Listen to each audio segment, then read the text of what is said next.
guys, it's me again. Oh yeah, and I forgot to mention, aren't you glad I put makeup on today? I look a lot better, don't I?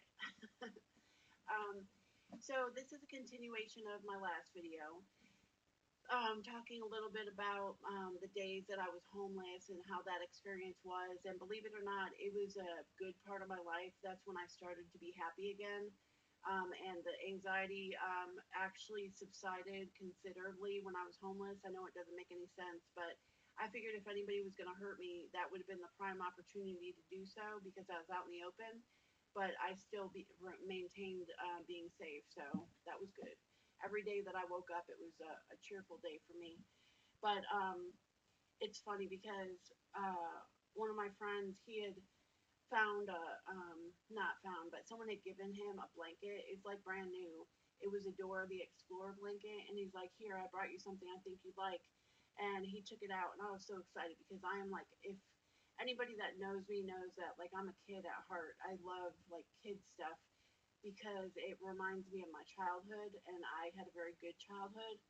Um, but it was a Dora the Explorer blanket, and it was funny because every night I would make my bed up and I would sleep out in the open, like just right next to the not right next to the street, but next to a building, which was just have it had a sidewalk in between me and the street. And so you would set up my bed and I might neatly lay out the bottom blanket because I carried around a large orange backpack and I carried everything I could find in that backpack. So I had a blanket besides the Door Explorer comforter that I had gotten from my friend, and I would put the the bottom blanket down, and then I put my Door Explorer really nicely, neatly out on top of the other blanket, and I used my backpack as a pillow, and it actually was pretty comfortable, believe it or not. And I did have like sometimes you get people come by and they would say mean things or whatever, but what I learned to do, I went and with a little bit of money that I made selling newspapers, I went and got a headset. So at night I know it doesn't sound like the safest thing to do, but when you don't have any other options. But I got a headset with a radio, AM, FM radio, and I would listen to music so that when people walk by, I wouldn't get scared. I wouldn't know if anything hit me if it did. So that's the way I wanted it to be. You know, I just didn't want to see it coming. So let's see what else. Once I met Ira, well, I can tell you a little bit about the story with Ira. When we met in September of 5 years ago, and or it'll be September. It'll be 5 years this September. But we met at the live at the library because I used to go to the library and hang out, like I said before. And he would, at the time, I smoked cigarettes, and that was like a novelty or a luxury to be able to have cigarettes, you know. So I was actually smoking cigars if I had cigars at all. And he would just come over to me and just hand me cigarettes, and he wouldn't say a word, and he'd just walk away and he'd disappear. And I didn't, you know, he just came out of the blue. And then one day I was sitting outside at the library, and he was sitting across from me, and he smiled, and he came over. He said, "You're a lot prettier when you smile. You know that."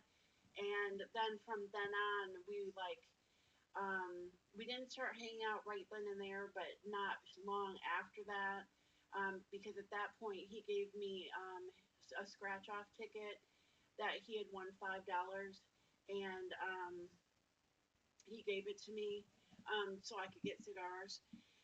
And that's what Ira did. He would, you know, get scratch offs if he won. He would save them in a little baggie, and he would give the ones that won had money on them to different homeless women around.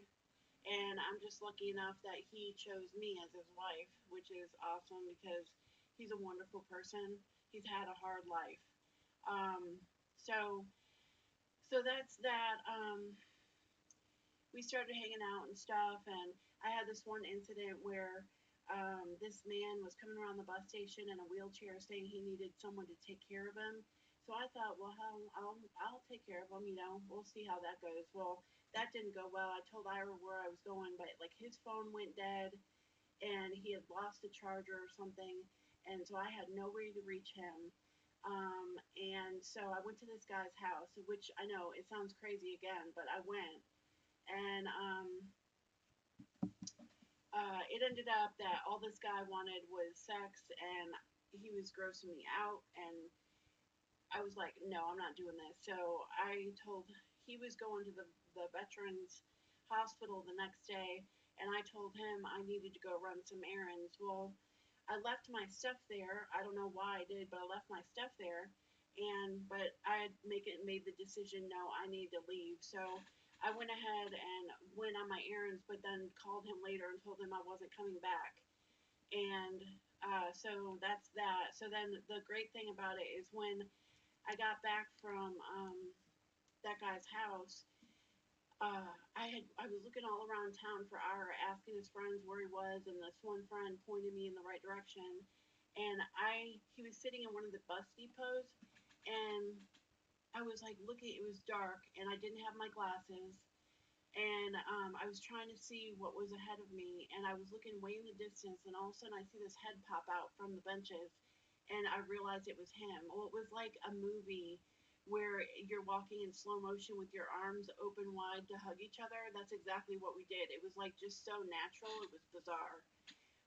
So from then on, I started sleeping in his little area that he slept in, and we have some great stories about that too, um, which I'll continue on in my next video. I'm just going to keep making a few more videos tonight. I'm making them short so that they're easy to look at, to watch, or whatever.